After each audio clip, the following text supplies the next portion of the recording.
ধুমুহা আৰু বজ্ৰপাতত ৩৩ জন লোকৰ মৃত্যু ৪ লাখকৈ টকাকৈ ক্ষতিপূৰণ চৰকাৰৰ বৃহস্পতিবাৰে ধুমুহা আৰু বজ্ৰপাতৰ ঘটনাত বিহাৰৰ ১৬খন জিলাত মৃত্যু হৈছে ৩৩ গৰাকী লোকৰ ক্ষতিগ্ৰস্ত পৰিয়ালসমূহৰ প্ৰতি শোক প্ৰকাশ দেশৰ প্ৰধানমন্ত্ৰী নৰেন্দ্ৰ মোদীৰ বৃহস্পতিবাৰে ধুমুহা আৰু বজ্ৰপাতৰ ফলত ভাগলপুৰত ৭ গৰাকী, মুজাফৰপুৰত ৬ গৰাকী, চৰণত ৩ গৰাকী, লক্ষীসৰাইত ৩ গৰাকী, মুংগেৰত ২ গৰাকী, সমষ্টিপুৰত ২ গৰাকী, জেহানাবাদ, খৰগিয়া, নালন্দা, পূৰ্ণিয়া, বাংকা, বেগুচৰাই, আৰৰিয়া, জামুই, কাটিহাৰত ২ গৰাকী আৰু দাৰভাংগাত ১জন লোকৰ মৃত্যু হৈছে।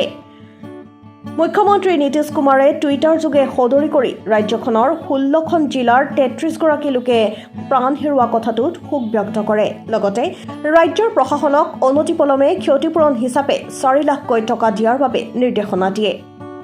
বৃহস্পতিবাৰে ধুমুহা আৰু বজ্ৰপাতৰ ঘটনাত বিহাৰৰ ১৬খন জিলাত মৃত্যু হৈছে ৩৩ গৰাকী লোকৰ ক্ষতিগ্ৰস্ত পৰিয়ালসমূহৰ প্ৰতি শোক প্ৰকাশ দেশৰ প্ৰধানমন্ত্ৰী নৰেন্দ্ৰ মোদীৰ বৃহস্পতিবাৰে ধুমুহা আৰু বজ্ৰপাতৰ ফলত ভাগলপুৰত ৭ গৰাকী, মুজাফৰপুৰত ৬ গৰাকী, চৰণত ৩ গৰাকী, লক্ষীসৰাইত ৩ গৰাকী, মুংগেৰত ২ গৰাকী, সমষ্টিপুৰত ২ গৰাকী, জেহানাবাদ, খৰগিয়া, নালন্দা, পূৰ্ণিয়া, বাংকা, বেগুচৰাই, আৰৰিয়া, জামুই, কাটিহাৰত ২ গৰাকী আৰু দাৰভাংগাত ১জন লোকৰ মৃত্যু হৈছে।